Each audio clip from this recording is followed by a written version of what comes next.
how medieval Icelanders measured time with sheep and shadows. Standing in medieval Iceland, somewhere around the 12th century, the air is crisp, the sky vast, and the land stretches wide, with little interruption but moss-covered lava fields, rolling hills, and grazing sheep. You, like any Icelander of the time, live in a world without clocks, watches, or even bells to mark your day. And yet, the rhythm of life depends upon knowing when to milk the sheep, when to gather hay, when to pray, and when to rest. The problem is not simply the absence of mechanical timekeepers. It is the strange nature of Iceland's daylight. In winter, darkness hangs over the land for all but a few pale hours. In summer, the sun lingers so long that night barely arrives.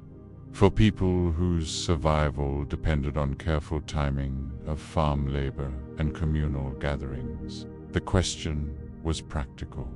How do you tell the time when day and night refuse to behave? The answer was a mix of careful observation, improvisation, and, most of all, the quiet companionship of sheep. Medieval Icelanders often gauged time not by precise minutes or hours, but by the behavior of their flocks. A farmer might say, "It is the time when the sheep rise and wander, or the hour when they fold themselves to the ground." Animals were, in a sense, living clocks, their instincts aligned with the rhythm of daylight and season. If you spent your life among them, you learned to read their patterns as you might read the hands of a clock face centuries later. But sheep were not the only measure. Shadows, too, became companions in marking time. Icelanders observed the angle, bias of the sun against hilltops, rock outcroppings, or the posts of a longhouse. Each familiar landmark became a kind of sundial. A particular shadow stretching across a doorway might mean it was time to prepare the midday meal. Another, falling on the sheepfold, might signal the right hour to bring the animals back in. In this way, the natural world quietly told the hours, though the hours themselves were fluid and imprecise. For medieval Icelanders, the day was often divided into segments, rather than exact counts.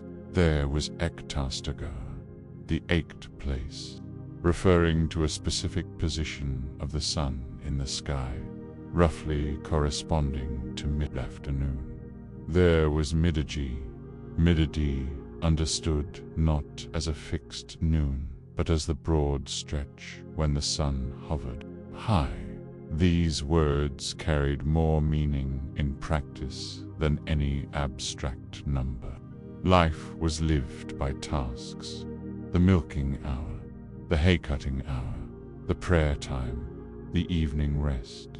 Each was flexible, depending on weather, season, and necessity. Even legal and religious life adapted to this flexible system. At the Althing, Iceland's great outdoor parliament, sessions were timed not by bells but by the sun's course.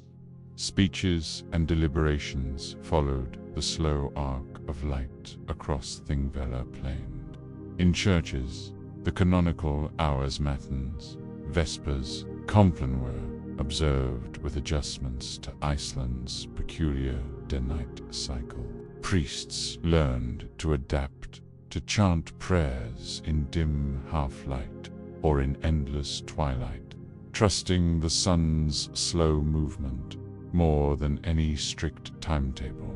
This flexibility may sound confusing to us, accustomed to the minute hand's tyranny. Yet, for medieval Icelanders, it was normal, even comforting. The land itself told time.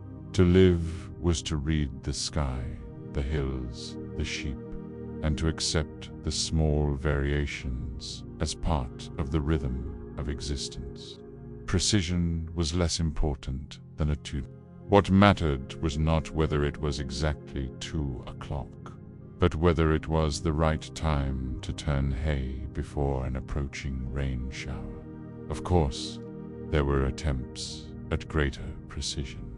Archaeologists have found evidence of simple sun compasses or wooden markers, possibly used to orient farms and measure hours during summer voyages at sea. Sailors especially needed more dependable cues. On open waters, where sheep and homesteads were absent, the sun's shadow cast upon a notched board or across a cord might serve as a crude clock. These devices were not universal, but they hint at the creativity of a people who navigated both land and ocean without the benefit of gears and pendulums. And yet, even the best devices struggled in the extremes of Icelandic seasons. When the sun barely rose above the horizon, shadows were too long, the light too fleeting to offer much help. Farmers then relied even more on daily routines and animal behavior. The crowing of a rooster, the habits of sheep, the chill that set in before dawn, all were subtle but familiar guides. In summer, when the sun refused to set, exhaustion itself became a marker of time. People slept when they were tired, not when darkness fell, and tasks spilled into the pale midnight hours as if day never ended.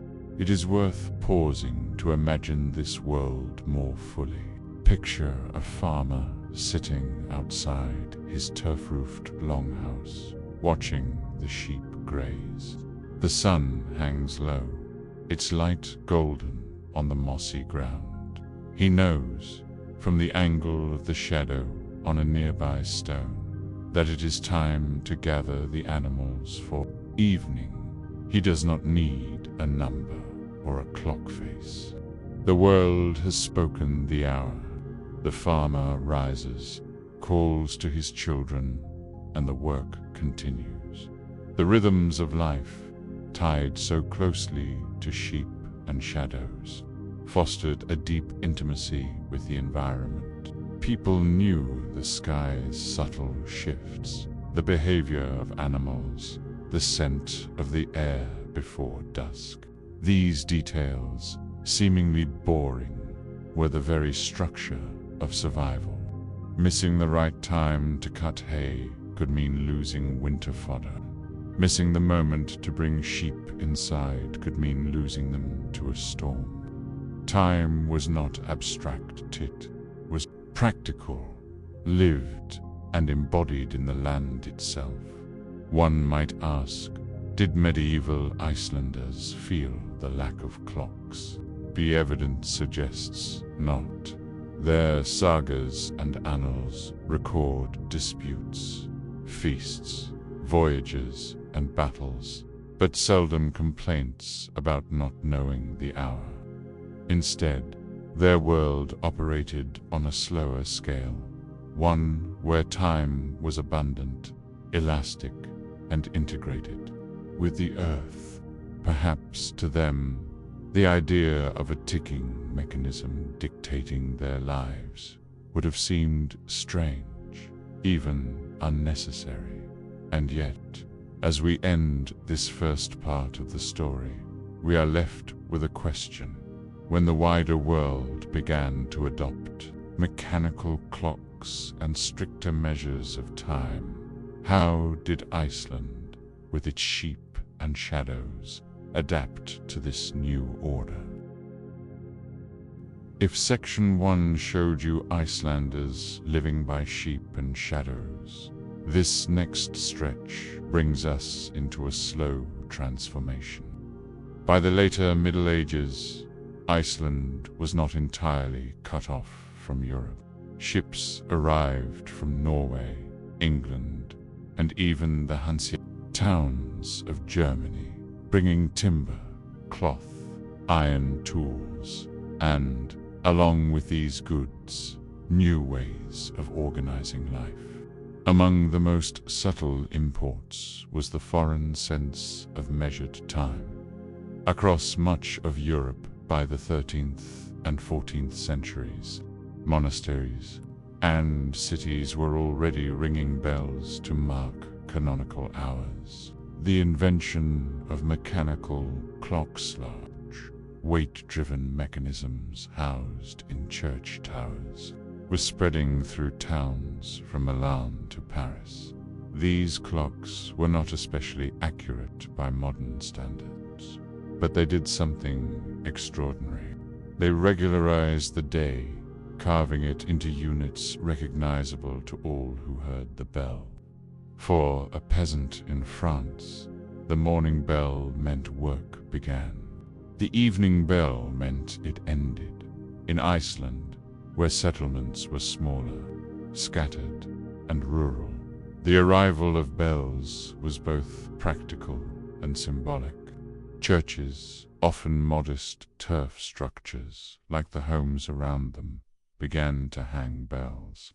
These were usually handbells or small cast metal instruments, rung by priests to summon parishioners.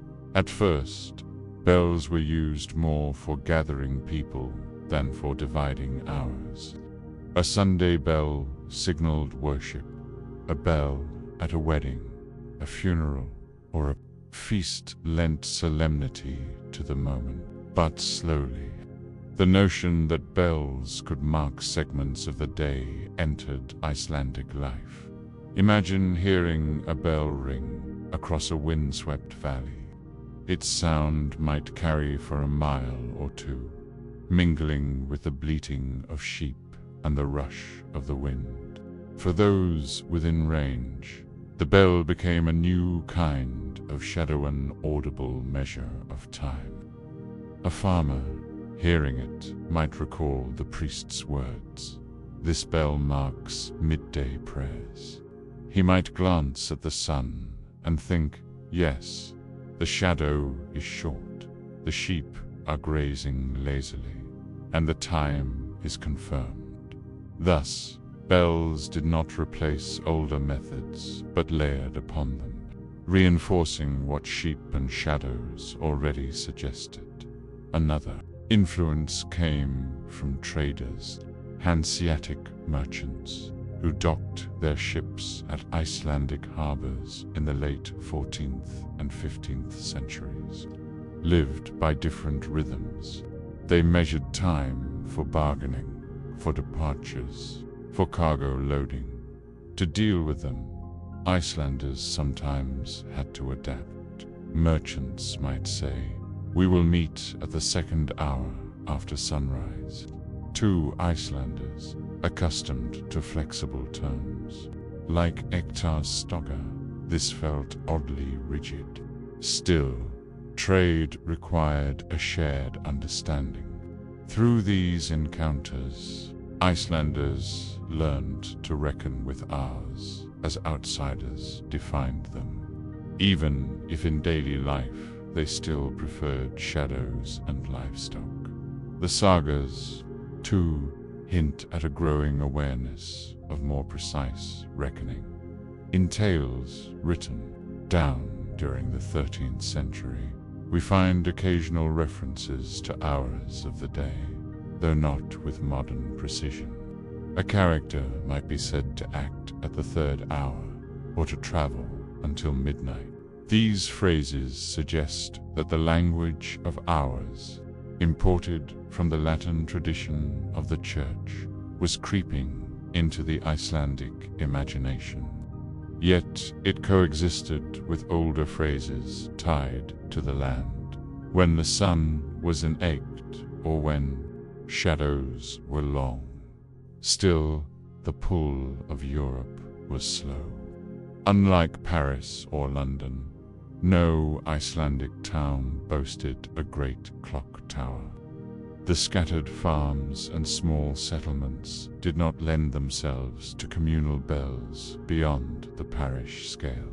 Daily life remained grounded in flexible rhythms. What changed gradually was the sense that Icelanders were not entirely outside the measured world.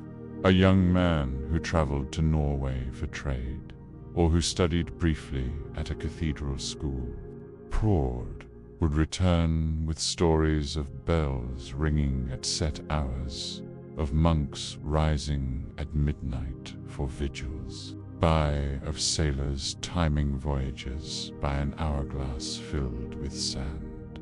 Consider, too, the role of the sea. Icelanders were a seafaring people, dependent on fishing for sustenance and trade. On long voyages, particularly when venturing to Greenland or back to Norway, the need for reckoning time became acute. Mariners across Europe used sand glasses, small devices turned at regular intervals, often half an hour each. Sailors would change to watch the crew on duty when the sand ran out. It is likely Icelanders adopted this practice, learning to keep time not by shadows or sheep, but by grains of sand trickling steadily downward. At sea, the rhythm of the watch became as natural as the rhythm of grazing. Flocks on land, but here is where the story takes on its gentle irony. Even as new devices entered Icelandic life bells, sandglasses, the language of hours, they never fully displaced the old methods. Shadows remained, sheep remained. In the long twilight of summer, bells lost their meaning when everyone stayed awake anyway, working hayfields into the small hours. In the darkness of winter, when the sun barely rose, shadows could not be trusted, but human routine carried on regardless. Animals were fed, prayers were said, meals prepared.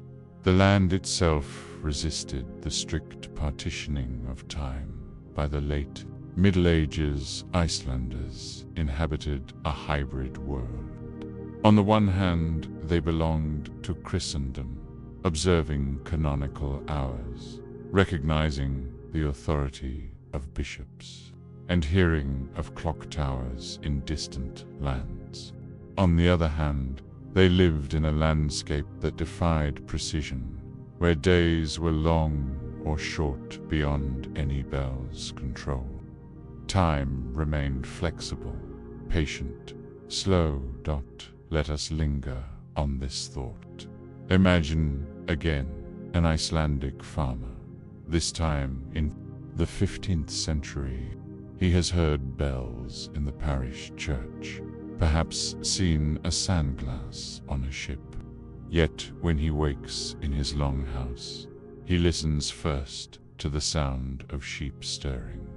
He glances at the faint light creeping through the turf-roof doorway. He knows, by instinct, that it is time to begin the day.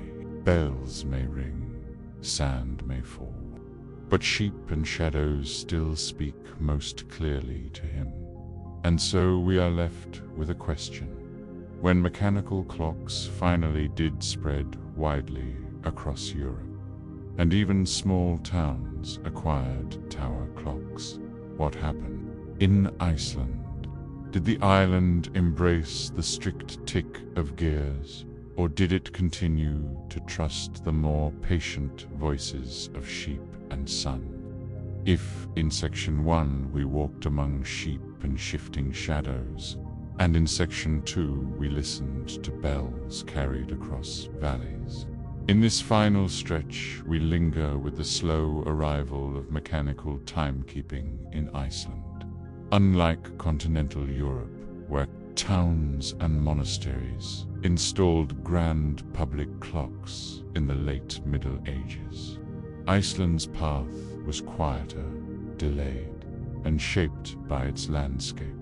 The first mechanical clocks in Europe, those great tower mechanisms in Milan, Padua, and Paris appeared.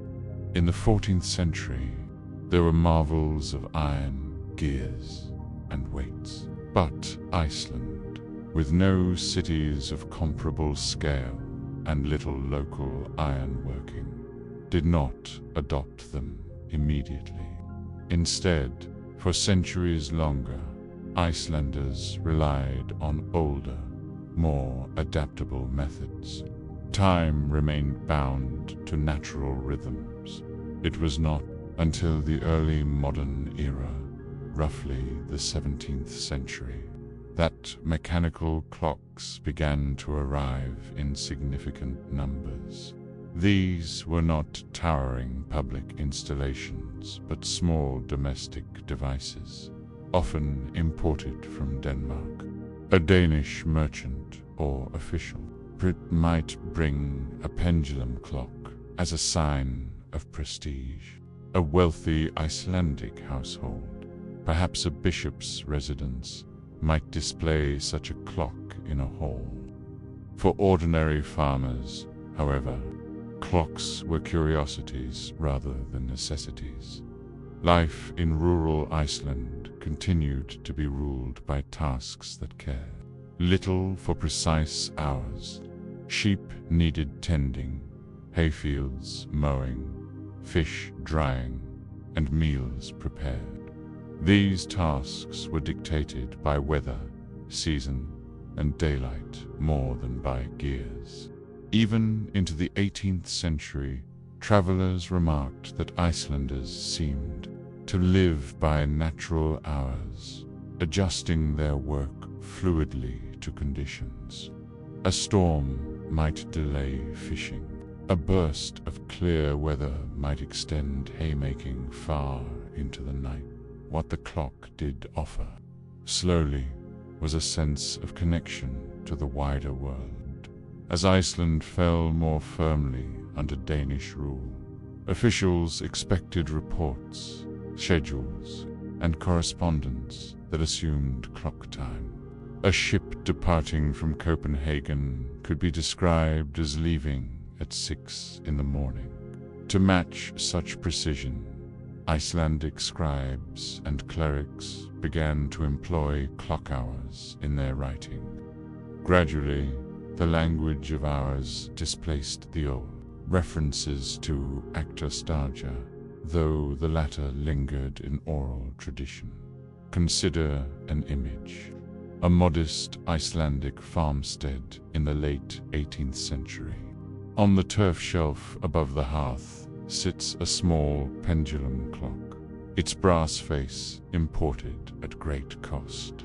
The family listens to it tick steadily, but outside the door, sheep continue to graze according to their own rhythm.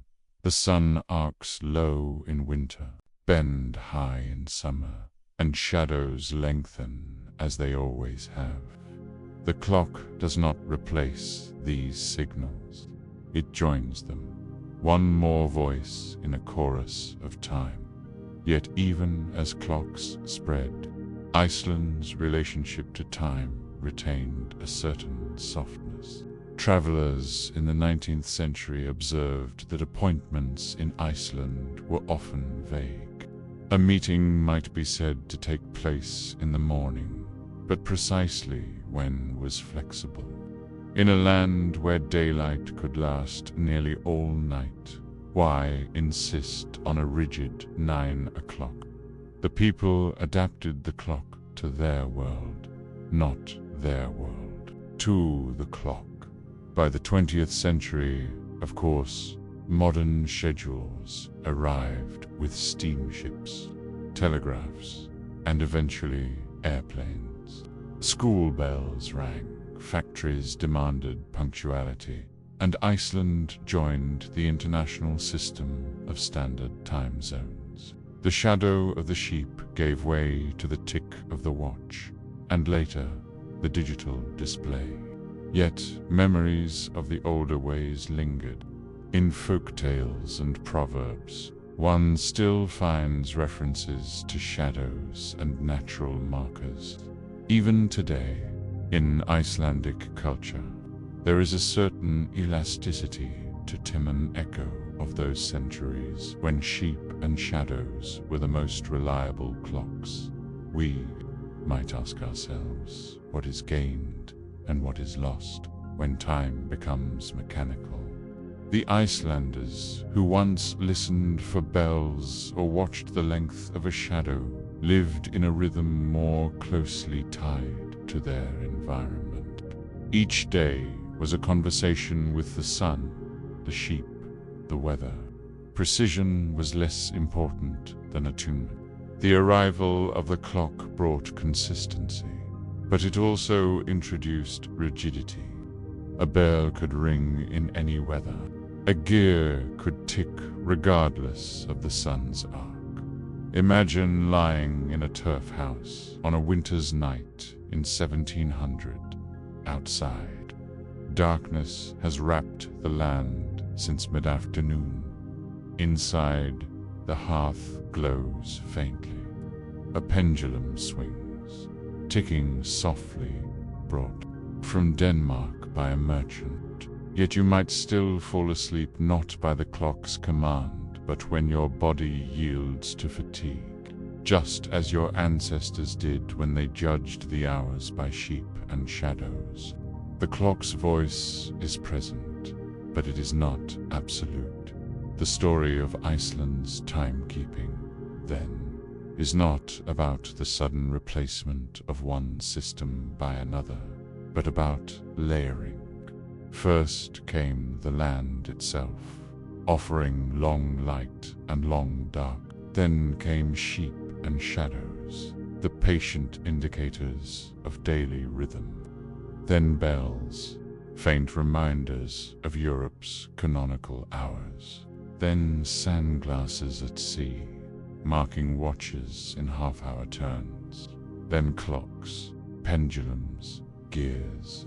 Each new measure added a voice, but none silenced the older ones completely. And so, as we close this tale, we might reflect, even today, when every phone keeps perfect atomic time, do we not still glance at the sky, at shadows on the wall, at the stirrings of animals, to know what hour it is?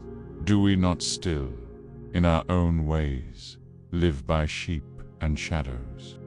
Why ancient Indian kings built stepwells deep into the earth? Few, close your eyes. You might imagine India not in the bustling present, but in the quiet centuries of its medieval past. The land stretches wide, dotted with villages, fields, and palaces, and always beneath everything lies the same persistent concern: water. To live in a land of monsoons is to know both abundance and scarcity. For months, the rains come, heavy and insistent, filling rivers, ponds, and fields. Then they withdraw, and the earth cracks. In such cycles of plenty and want, people turned to a structure both humble and monumental: the stepwells, or bowless, vovs, and pushkarnas, were not simple pits in the earth.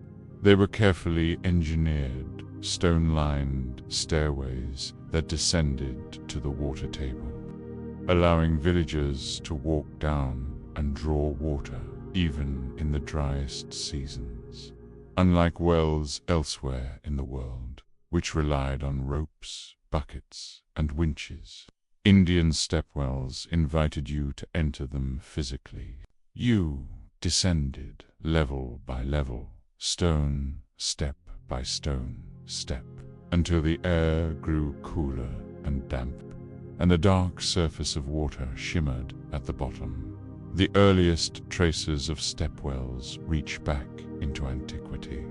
Archaeologists at Dolavira, a site of the Harappan or Indus Valley civilization, have uncovered massive reservoirs, channels, and water tanks, evidence that even 4,000 years ago, communities understood the power of storing and accessing water carefully.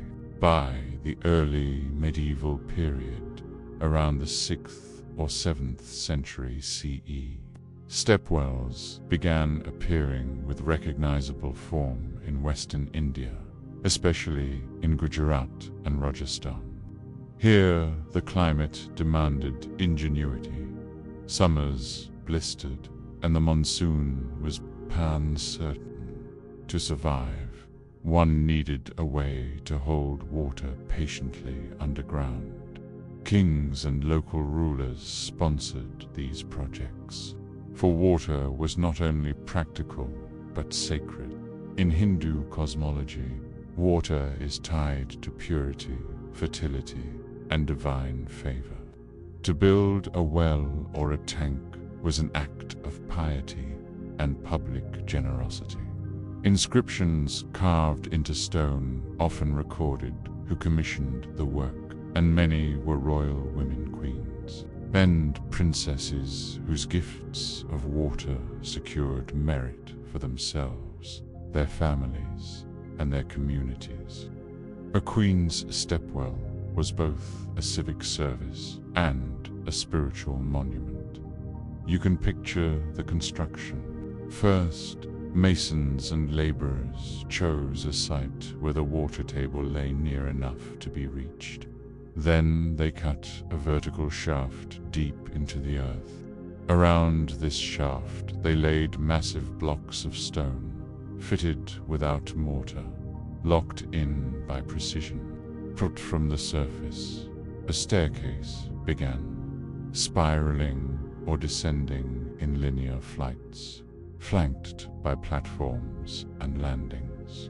As you walked down, you passed through cool stone corridors, sometimes decorated with carved pillars and niches, until you reached the water. Some stepwells were modest, serving a single hamlet. Others were vast, monumental, and ornate. In Gujarat, the Roniki Vavor, Queen's stepwell built in the 11th century, extends over 60 meters in length and 20 meters deep. Its walls are covered in thousands of sculptures, gods and goddesses, apsaras, and mythic figures. To descend was not merely to fetch water, but to enter a sacred space, half temple and half reservoir. The air cooled as you went down, and the hush of the place may have felt like stepping into another world. The daily routines of ordinary people revolved around these wells. At dawn, women carried brass or clay pots, balanced carefully on the head or hip. They chatted as they walked down the long stairs, exchanging the news of the village, gossip, and songs. At the landings, children played, splashing at the edges, their voices echoing off the stone. Ascetics might linger in the shaded chambers, meditating by the water. Travelers, parched after crossing dusty roads, stopped to drink and rest.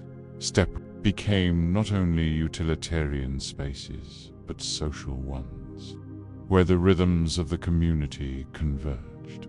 Unlike surface ponds, stepwells had the advantage of preservation. The earth itself insulated the water, reducing evaporation in the heat of summer. Descending into one was to feel a natural air conditioning. Temperatures could be several degrees cooler below ground. In the blazing sun of western India, such A refuge was as valuable as the water itself. We should not imagine, however, that these wells were effortless. They required constant maintenance. Stones shifted, silt collected, stairs eroded. Periodically, workers had to clear sediment, repair masonry, and deepen the shaft. Stepwells were living monuments, sustained by community labor and royal patronage. Without care, they could collapse or dry up. And so part of the story of stepwells is the slow rhythm of repair and renewal. Beyond their practicality, stepwells carried symbolic meaning. To descend into the earth toward water mirrored the journey of the soul toward the divine. Many stepwells were aligned with temples, their corridors adorned with sacred carvings. Some even doubled as ritual baths, where devotees cleansed themselves. Before worship, the act of drawing water was never just physical. It was also spiritual, a daily reminder of life's dependence on the unseen depths below. By the 11th and 12th centuries, stepwells dotted the landscape of northwestern India. From grand royal projects like the Ronikhi Vove to simple village wells, they became indispensable. When foreign travelers passed through, they marveled. Arab chroniclers noted the ingenuity of India's water systems. Later, under Muslim sultans and the Mughals, stepwells continued to be built, sometimes adapted with new architectural styles. Persian arches mingled with Hindu pillars. Domes crowned the entrances, yet the function remained unchanged: to bring people to water in a hot, dry land. As centuries passed, stepwells became markers of dynasties and communities. To this day, their inscriptions bear names long forgotten elsewhere, but preserved in stone. A queen who might have left no palace or portrait is remembered because she built a ordinary villagers left no records of their own, yet their footsteps, worn into the stairs, remain as testimony. Imagine now, in the late afternoon, as the sun lowers over the plains of Gujarat. The air is heavy with dust, and fields shimmer with heat. A group of women, pots balanced on their heads, begins the descent into a sweat well. Their voices echo as they move downward, each step cooler than the last. At the bottom, in the shadow of carved pillars, the dark water waits. A child leans over the edge, peering at his reflection. A wandering ascetic sips from cupped hands. For a moment, the village gathers here, bound together by thirst and relief. The stepwell is not just a hole in the earth. It is the heart of the community. And yet, one might ask, in such a place where practicality and sacredness blended so seamlessly, did those who descended daily ever pause to reflect on the depth below their feet? Did they sense that they were walking not only into stone corridors, but into a record of human ingenuity and archive carved in silence? When you imagine a stepwell purely as an engineering solution, it is easy to picture stone, water, and the simple act of drawing. But to those who lived alongside these structures, the stepwell was far more than a utility. It was a stage, a shaded meeting place, a resting stop for travelers, a backdrop to ritual, and sometimes even a place for storytelling and music. The social life of the stepwell gives us a window into how communities made meaning out of necessity. In the villages of Gujarat, Rajasthan, and Madhya Pradesh, mornings often began at the air would still be cool, and women carrying pots and brass vessels made their way along worn paths. At the entrance, conversations began before the descent. By the time the women reached the first landing, talk had turned to small gossip who had harvested their millet early, whose daughter was to be married, which family had trouble with a stubborn ox. These stairways carried not only footsteps, but the stories of a community. The acoustics of a stepwell amplified every sound. The human voice echoed along stone walls, bouncing off water below, carrying whispers farther than intended. A child's cry, a laugh, or a prayer uttered softly could seem larger, stretched into something monumental by the space. To stand halfway down a well was to hear the murmur of life multiplied and softened into an unending background. It is no wonder that many compared these wells to temples. The same sense of echo, the same reminder that one's small sounds participated in something greater. Travelers often described stepwells as oases in an otherwise relentless landscape. A Persian chronicler in the 14th century, passing through Gujarat, recorded how wells offered relief not only from thirst, but also from the burning sun. Merchants carrying goods along dusty roads stopped at these places, rested their animals, and shared food in the shade of stone pavilions that crowned certain wells. Camels kneeling nearby, bullocks chewing slowly, merchants stretching weary limbs all formed part of the stepwell's life. The structures were not designed only for villagers, but for the entire web of travelers who linked towns, ports, and distant kingdoms. Ritual, too, wrapped itself around these wells. In Hindu tradition, water is sacred. Before festivals or weddings, families descended into the stepwell to collect pure water for rituals. On certain days, women might fast and then offer prayers at the well, decorating its steps with rangoli colorful patterns of rice, flour, or chalk. Lamps were placed in niches along the walls, their small flames flickering against the damp stone. A stepwell could glow with dozens of tiny lights, the dark water below reflecting them like stars, caught underground. Some wells were explicitly designed for ritual bathing. Pilgrims paused here on their way to a shrine, washing before continuing their journey. Temple priests often lived nearby, overseeing both religious and practical care of the well. Inscriptions sometimes recorded these purposes, built for the welfare of all beings. One stone inscription declares, suggesting not only water for thirst, but water for the soul. Royal stepwells, in particular, became arenas of spectacle. The Rani Ki Vove in Patan was so elaborately carved that the act of descending became a pilgrimage through sculpture.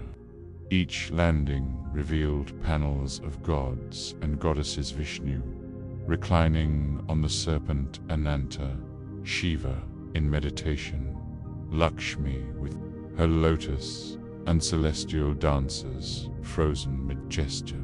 Imagine villagers pausing in their descent, glancing at these stone figures, and perhaps telling the old myths once again to children by the water's edge.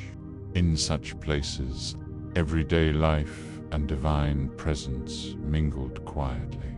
Yet even modest village stepwells carried their own culture. Folk songs about water and marriage were sung here. During the scorching summers, when agricultural work slowed, young men might gather in the shade at the steps, playing simple instruments or reciting poems. Oral storytelling thrived in such in-between spaces, neither home nor temple, but communal. The stepwell was both an errand and an excuse for togetherness. Architecture supported this social function. Many stepwells included not only stairs, but shaded pavilions, pillared halls, and landings wide enough for sitting. Some were built in tiers, each level allowing rest before further descent. In the hottest hours of midday, these underground chambers became natural shelters. To lie there, stone cool against the skin, listening to the faint drip of water, was to experience a kind of relief that no palace could equal. The stepwell was the village's shared refuge. Foreign influences also shaped the stepwell's social life. When Muslim rulers established sultanates in Delhi and Gujarat, they inherited the tradition of known in Persian as bolas. These structures were often commissioned by sultans and nobles. Their designs incorporated arches, domes, and geometric ornamentation. But the social habits remained much the same: travelers resting, villagers gathering, women drawing water. The stepwell proved adaptable across religions and dynasties, always bound to the daily needs of water, even during times of war or political upheaval. Stepwells endured as places of continuity. Armies marched, rulers fell, but the local well still provided water, still hosted gossip and prayer. Stepwells anchored communities against the uncertainty of wider events. When a new ruler sponsored a stepwell, it was both generosity and politics. To provide water was to claim legitimacy, to be seen as the protector of daily life. In that sense, every stepwell was a quiet declaration of power and benevolence. Seasonal festivals often spilled into the stepwell's orbit. During Navaratri, when nights filled with dance and devotion to the goddess, wells were lit with lamps and echoed with songs. At the end of the harvest season, communities gathered to give thanks, and water was part of the offering. To decorate the steps with flowers, to let petals float on the water, was both prayer and celebration. Imagine sitting at the edge of one such festival. The air is warm, but the stone beneath you is cool. Around you, families spread mats, children run laughing up and down the steps, and musicians strike up slow, rhythmic tunes. The well glows with the light of oil lamps placed carefully in alcoves. The reflection of those tiny flames ripples gently on the water. Voices rise in unison, not hurried but steady, singing old songs whose words are half remembered, half reinvented with each generation. This, too, was the life of a stepwell, not just utility, but memory and community woven together. As trade routes expanded, stepwells marked the map like beads on a string.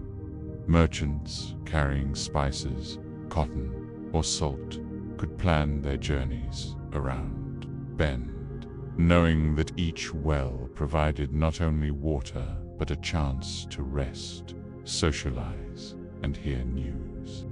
In that sense, stepwells functioned like slow-moving information hubs. A merchant from the coast might bring tales of ships arriving from Arabia.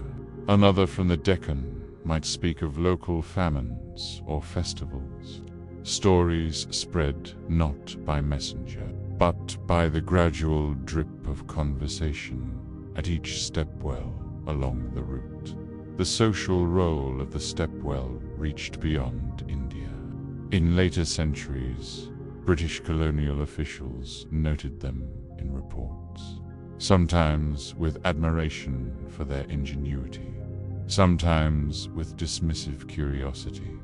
But even then, what struck many was not only the engineering, but the way people lived around them. For villagers, these were not antiquities.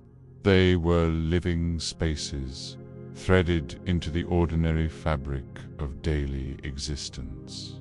In the end, what makes the social life of the stepwell so remarkable is its quiet persistence. It was not a place of great drama or world-changing events. It was simply where life gathered.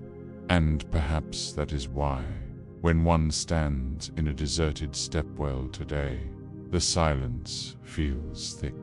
You can almost sense the vanished conversations, the footsteps, the clatter of pots against stone.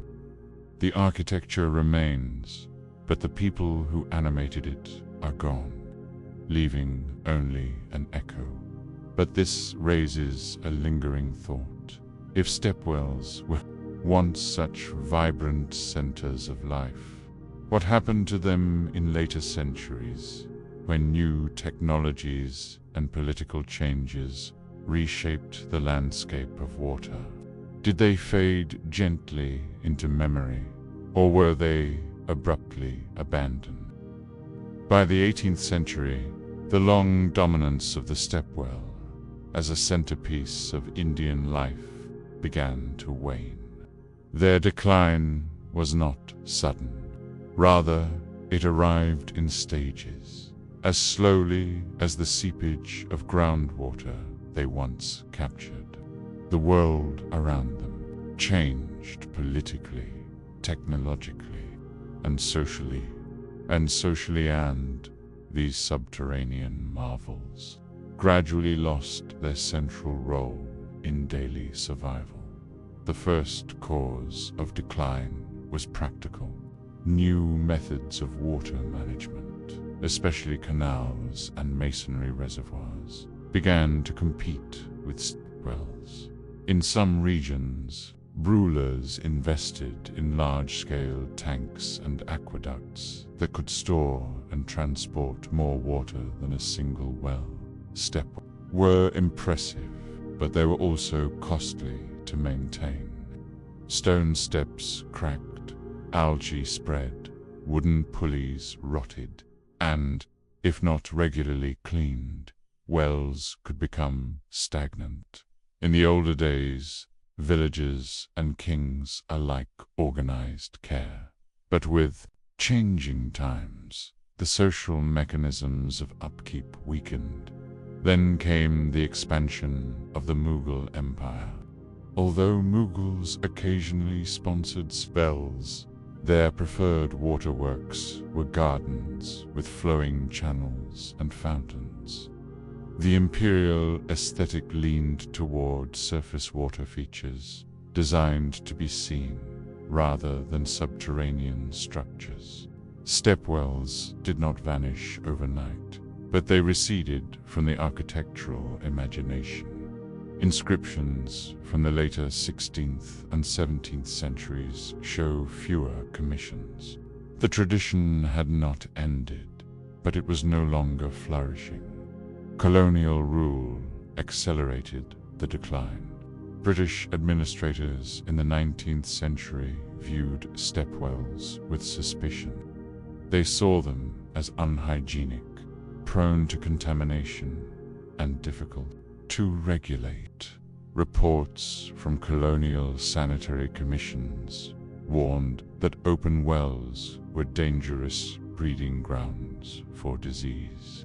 This perception, whether fully accurate or not, marked stepwells as relics of an unscientific past. Engineers preferred enclosed, piped systems that allowed measurement and control. For villagers, stepwells remained convenient, but their official reputation darkened. Urban growth added another layer. As cities expanded, new neighborhoods required piped water. Wells that once sat at the heart of communities were abandoned in favor of taps, tanks, and pumps. By the early 20th century, many stepwells had fallen into disuse. Their steps choked with dust, their waters reduced to stagnant pools or swallowed by silt. In rural areas, hand pumps, cheap, efficient, and installed with relative ease became the standard. The communal rhythm of descending steps to fetch water gave way to the brisk, solitary act of pumping. The loss was not only practical but social. Stepwells had been gathering places. With their neglect, communities lost a shared center. Women no longer met daily on the landings. Travelers no longer rested in the shaded halls. Stories, songs, and rituals tied to these spaces faded from memory. A stepwell that once echoed with gossip might now sit silent, used only by stray animals. In some cases, locals even avoided them, believing abandoned wells to be haunted or unlucky. Yet, even as many stepwells faded, a few endured. Some continued to be used for ritual, if not for daily water. Pilgrims still visited wells attached to temples, offering flowers and lamps. In Rajasthan, during particularly severe droughts, villagers returned to ancient stepwells, clearing debris in desperate attempts to reach hidden water tables. In this way, the stepwell never entirely disappeared, lingered on the margins, waiting for rediscovery. That rediscovery began in the late 20th century. As heritage studies grew and conservation efforts spread, archaeologists, architects, and historians began to take note of these forgotten structures. Stepwells were remarkable, not only for their engineering, but for their artistry. Rani Kifaf in Pottenlong, buried in silt, was excavated and revealed in the 1940s. The sheer scale of its carvings astonished modern viewers. By 2014, UNESCO declared it a World Heritage Site, recognizing its global importance. What had once been practical became cultural treasure. Other wells also re-emerged into visibility. In Delhi, the Agrasen Ki Bowlit, tucked between modern office towers, became a popular site for visitors, drawn by its haunting symmetry and quiet descent. In Gujarat and Rajasthan, photographers and conservationists documented wells hidden, pit in villages, many nearly swallowed by earth. Social media, in its strange way, gave stepwells new life. Images of their geometric stairways circulated widely, admired for aesthetic beauty rather than utility. Yet, alongside the beauty lies a sober reality. Most stepwells remain neglected. Some are crumbling, others polluted with modern waste. Conservation requires money, and not every village has the resources or interest. The grandeur of a few famous wells contrasts with the silent decay of hundreds of smaller ones. The story of stepwells today is one of partial survival, partial oblivion. Still, their legacy persists in subtler ways. The architectural principles of stepwells, cool interiors, underground chambers, and water harvesting echo in modern, sustainable design. Architects looking to reduce heat in urban India sometimes cite stepwells as inspiration. The idea that stone and earth themselves can cool spaces remains powerful, especially in an era of rising temperatures. Stepwells remind us that low-tech solutions often hold lasting wisdom. Culturally, they also offer lessons about community. The well was not private property. It belonged to all. Its very structure required collective use and collective care. In an age of increasingly individualized water supply, this sense of communal sharing has a nostalgic weight. For villagers who still remember drawing water from wells, the act carried a rhythm of togetherness that taps and pumps cannot replicate. If you were to visit a stepwell today, you might notice its stillness most of all. The stairs are empty, the landings silent. Birds roost in the niches once filled with lamps. A stray dog might nap in the shade. The water, if any, lies far below, reflecting nothing but sky. Yet, as you descend, each step brings you closer to echoes of another world. The clatter of pots, the murmur of voices, the splash of a child dipping a hand in cool water. These sounds are gone, but the stone remembers them in its quiet way. And so, the story of stepwells ends with a paradox. They were once central to life, then forgotten, and now celebrated again, but only partly, and never as they once were. They endure as heritage rather than as necessity, as images rather than as anchors of community. Their decline is irreversible, yet their beauty keeps them alive in memory.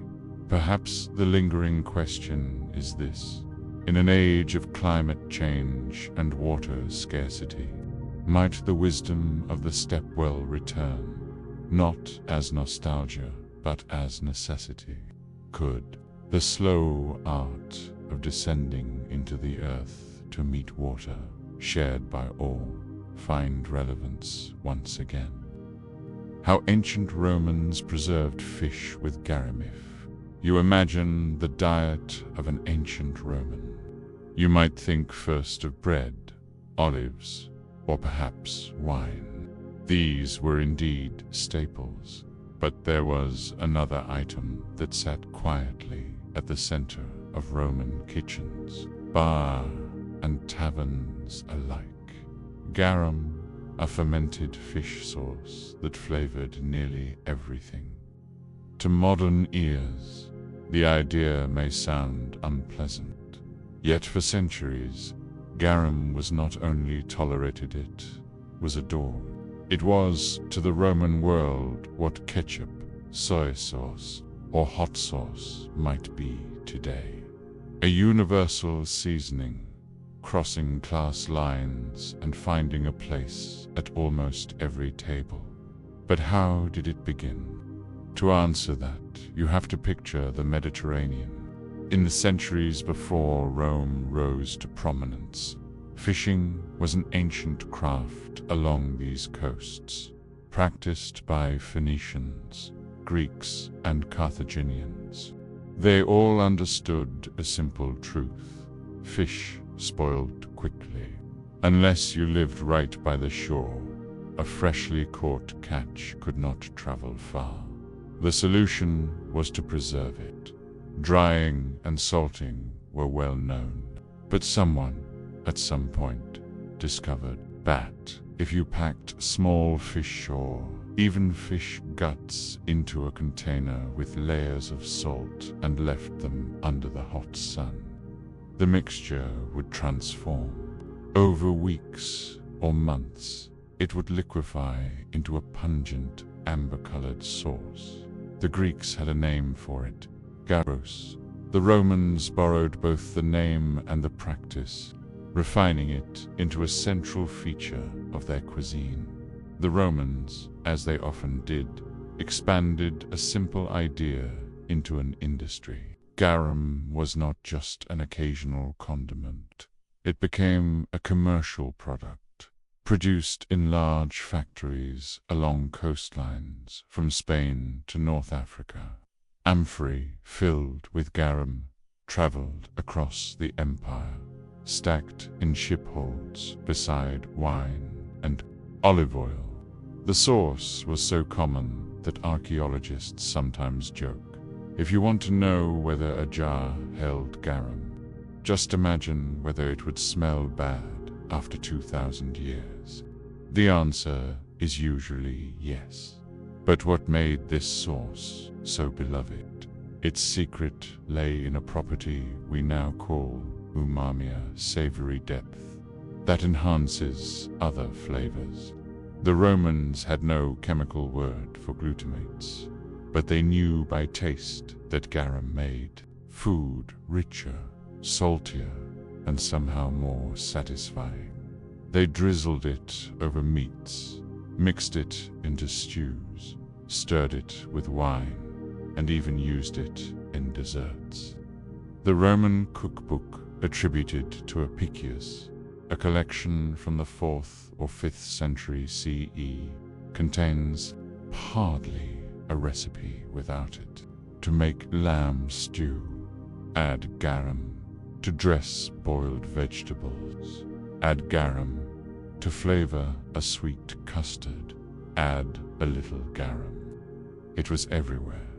For all its ubiquity, the making of garum was not a glamorous business.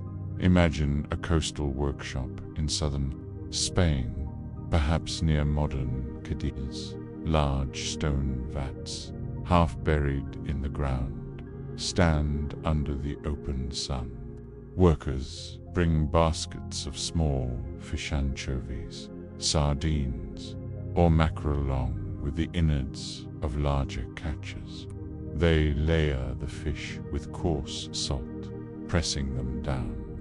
Over time, the salt draws out moisture, and the mixture begins to ferment. The smell is sharp, tangy, and to many revolting.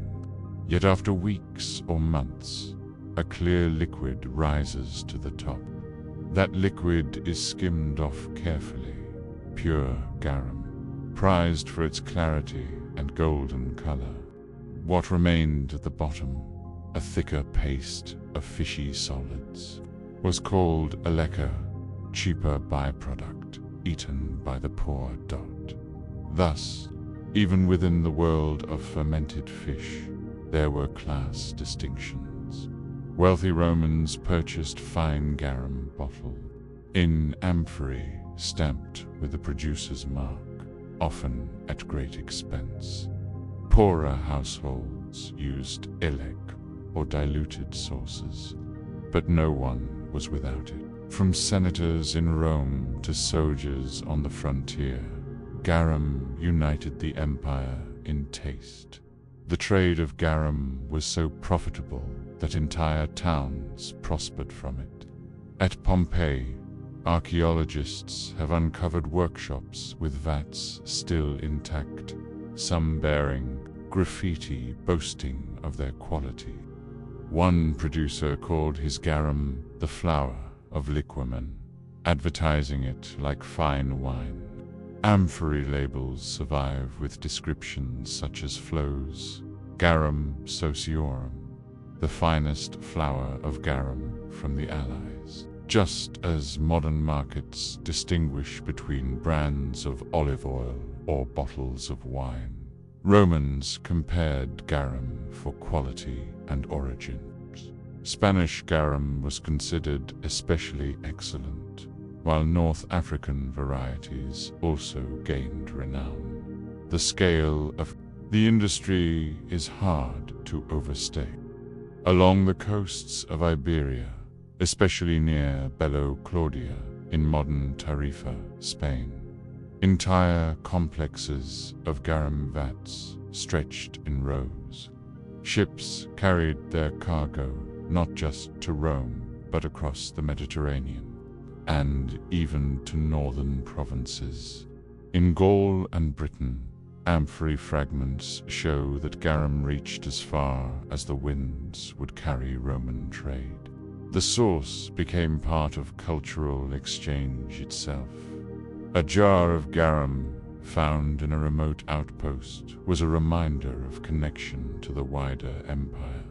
Yet garum was not just food. The Romans also used it medicinally. Writers like Pliny the Elder and Galen described it as a cure for everything from dysentery to dog bite. Applied as a poultice, garum was thought to soothe ulcers or improve digestion. Physicians recommended it as both tonic and treatment, proof that Romans blurred the line between seasoning and remedy. A spoonful might flavor a dish at dinner, then serve as medicine at night. Religion, too, had its connections. In some sanctuaries, garum or alec may have been offered to gods as part of ritual meals. After all, what was daily food for people often became sacred offering as well. If a fisherman survived a storm or a family gave thanks for a healthy child, pouring a little garum before an altar was one way of showing gratitude. The smell, however, was always controversial. Satirists mocked the stench of garum factories, comparing them to open sewers. Martial, the Roman poet, joked that the odor of garum was enough to drive away guests. Before city dwellers who prized fresh air in their villas, the idea of living near a garum vat was unthinkable. And yet, despite the ridicule, the appetite for the sauce never waned. Romans may have complained about its production, but they rarely set down their spoons once the garum was on the table. Even emperors had preferences. The historian Suetonius notes that certain rulers were fond of particular blends, just as modern gourmets might favor a rare cheese or vintage wine. Stories circulated of garum jars being gifted as diplomatic tokens, their value measured not play in weight but in taste. For some, a single amphora of the finest garum might cost as much as a slave. When you think about it, garum was more than just a condiment. It was a thread running through Roman daily life, part food, part medicine, part pendestry, part symbol of empire. The fact that it arose from something as humble as fish guts makes its story even more striking. What other culture could turn refuse into luxury? And so, as you picture a Roman household, whether in the bustle of Pompeii or the quiet of a provincial villa, you might imagine the moment when the cook reaches for a small jug, tips it over a dish, and lets a few drops of golden liquid fall. That sound, the soft trickle of garum, was the background music of Roman meals. But here lies a question worth carrying into the next section. How did this pungent sauce actually shape Roman society beyond the kitchen? Could a humble fish liquid really reflect class, trade, and even identity across the vast empire. If you wandered into a Roman market around the 1st century CE, you would have seen a dizzying array of goods, piles of grains, baskets of olives, amphorae of wine, bolts of cloth, and tucked between them rows of clay jars sealed with resin or wax. These jars, often marked with painted inscriptions, contained garum.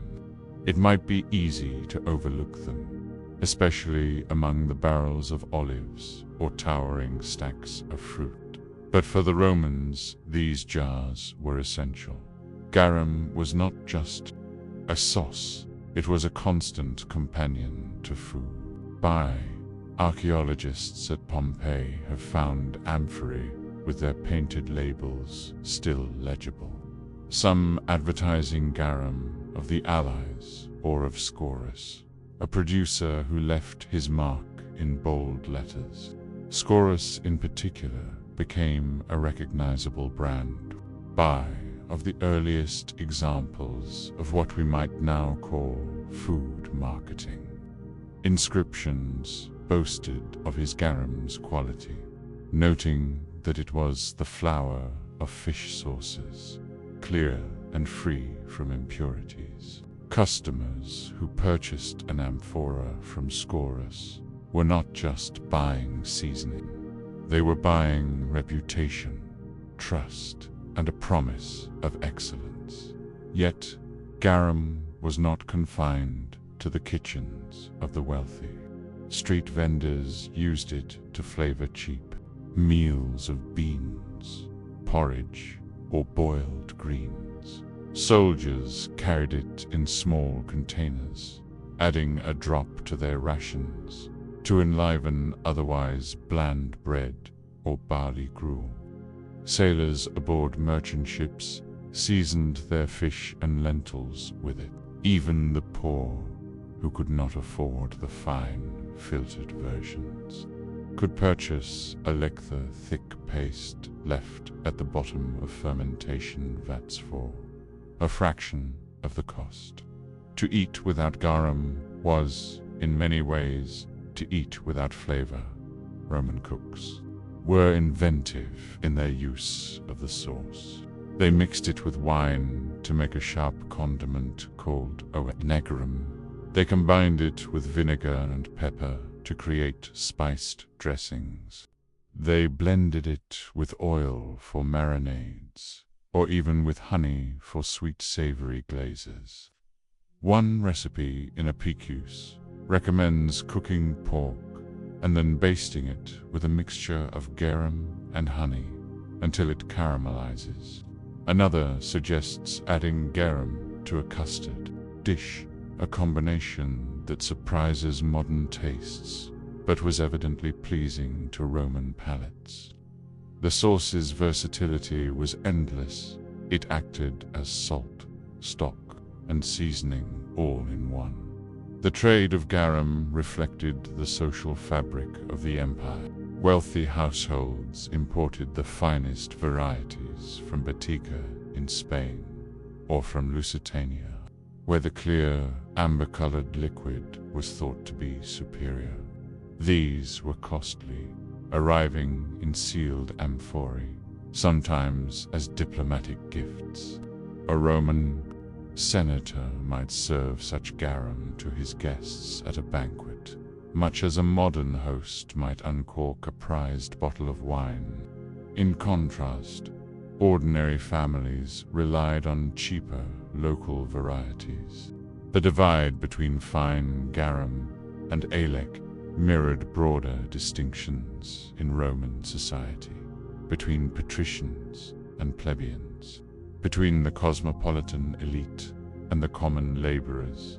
Still, garum blurred class boundaries in ways few other foods could. A senator and a soldier might consume the same seasoning, even if from different sources. It was both luxury and necessity, spanning the empire like a culinary thread. This universality gave garum a peculiar social weight. It was one of the few tastes that almost every Roman, regardless of wealth, could recognize instantly. The industry itself created employment for thousands. Fishermen caught the anchovies and mackerel that filled the vats. Laborers hauled baskets of fish guts from markets to workshops. Workers tended the fermenting pools, stirring and skimming as the weeks passed. Potters shaped amphorae, stamping them with makers' marks. Traders loaded them onto ships, and dock workers stacked them into cargo holds. From beginning to end, the making of garum touched countless lives. The smell of production, however, often divided communities. In towns like Pompeii, garum factories stirred on the outskirts, where the prevailing wind would carry the odor away from elegant houses. The Thames of fermenting fish was tolerated as long as it stayed at a distance. Yet for those who worked near the vats daily, the smell became ordinary. Children growing up in such towns likely associated the scent with livelihood and survival rather than disgust. To them, it was simply the smell of food being made. Garum also had an economic dimension that reached across borders. Amphorae have been found in far-flung provinces, from Britain to the Danube frontier. For provincial elites owning imported, garum was a way of displaying connection to Rome. To serve garum from Baetica was to signal refinement and wealth. In some cases, amphorae themselves became status symbols, their distinctive shapes recognizable to guests. A stamped jar could quietly proclaim, "This household has access to the riches of the empire." At the same time, local versions proliferated. In Egypt, fish sauces were adapted to the Nile's bounty, using freshwater species. In Gaul, workshops near the coast experimented with regional recipes. The result was a patchwork of flavors, all broadly recognizable as garum, yet each with a local twist. Just as Italian wine or Greek olive oil carried regional reputations, so too did fish sauce. The empire was unified by a shared taste, yet diversified by local variation. Interestingly, garum was not confined to food. Romans used it in cosmetics and cleaning agents. Mixed with certain oils, it was believed to improve skin tone. In diluted form, it served as a mouthwash, though one suspects its odor lingered. Physicians prescribed it as a base for ointments. Some even claimed it could cure fevers if consumed in measured doses. Whether or not these remedies were effective, they demonstrate how thoroughly garum permeated daily life. Writers of the time offer glimpses into its cultural meaning. Pliny the Elder, though often skeptical, acknowledged garum's value as both food and medicine. Martial, the poet, mocked its smell, but also hinted at its indispensability. Juvenal used it as a symbol of Roman indulgence, contrasting it with the simpler diets of earlier generations. In these writings, garum was not merely sauce. It was shorthand for Roman identity itself, flavored by wealth, empire, and appetite. One particularly revealing detail comes from the graffiti at Pompeii. On a wall, someone scrawled an advertisement: Umbricius Scorus's best garum from mackerel, flower of liquamen. The words are both mundane and extraordinary. They show how producers competed for attention, how they advertised quality, and how ordinary people were expected to recognize brands. In a way, these graffiti are the ancestors of modern billboards and logos, proof that even in antiquity, food was marketed with flair. And yet, for all its importance, garum was vulnerable to disruption. Wars, storms, or failed fishing seasons could halt production. If a fleet carrying amphorae was lost to pirates, or whether the shortage might drive prices up, wealthy households could still afford imported garum, but poorer families might have to do without. The availability of garum thus mirrored the stability of the empire's trade networks.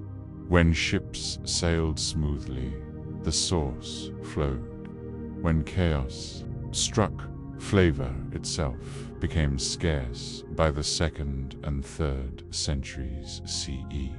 As the empire faced increasing pressures, garum's trade reflected the broader struggles.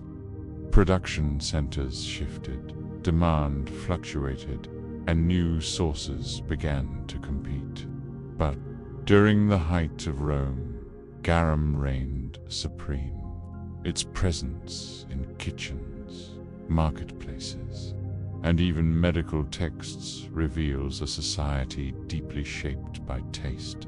So, as you picture a Roman family sitting down to dinner, a loaf of bread, a bowl of beans, a platter of roasted fishy, imagine the moment when the father uncorks a small jug, pours a thin stream of golden liquid, and drizzles it carefully over the meal.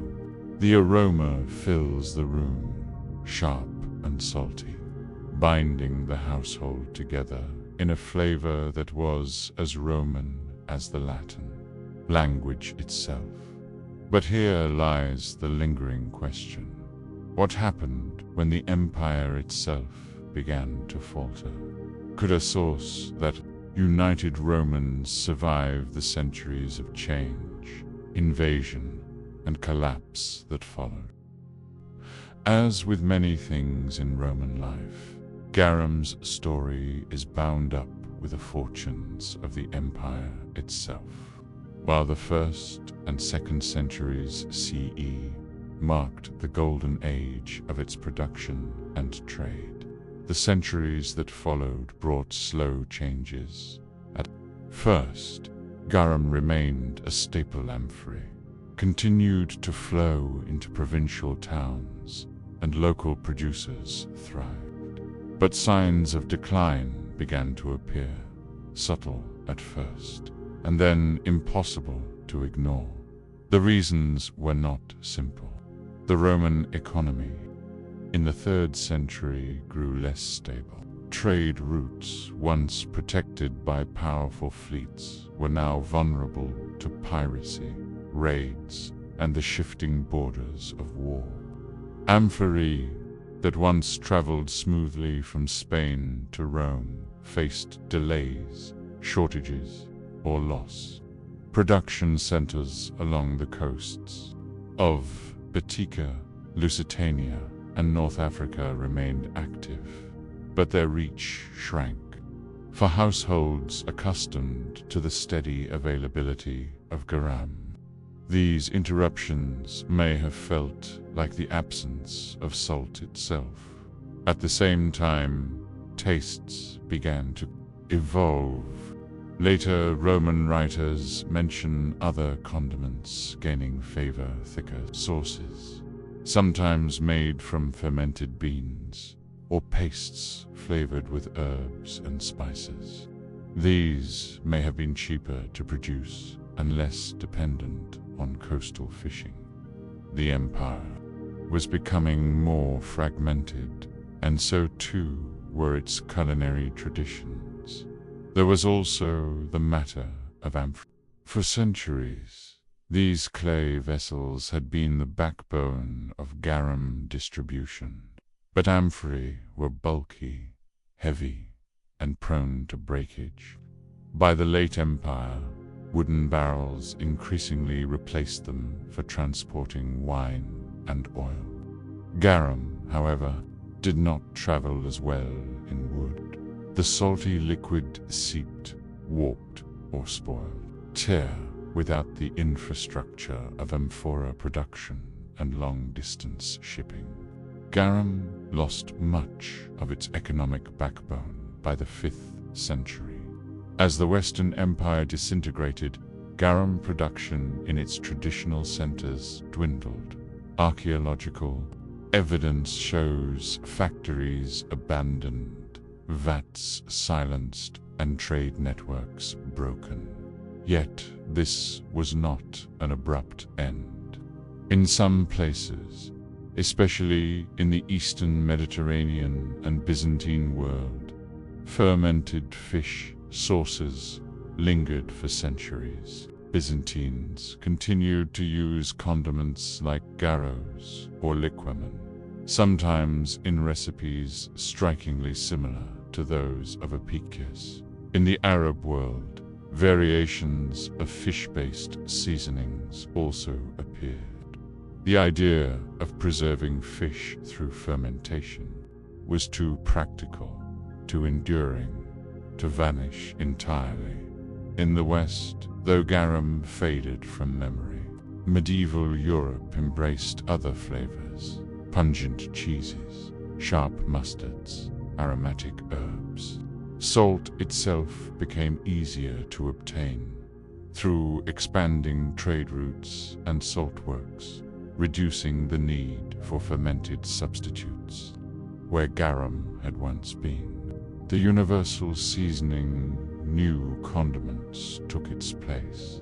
Yet garum left quiet legacies. The clearest can be seen in modern Southeast Asia.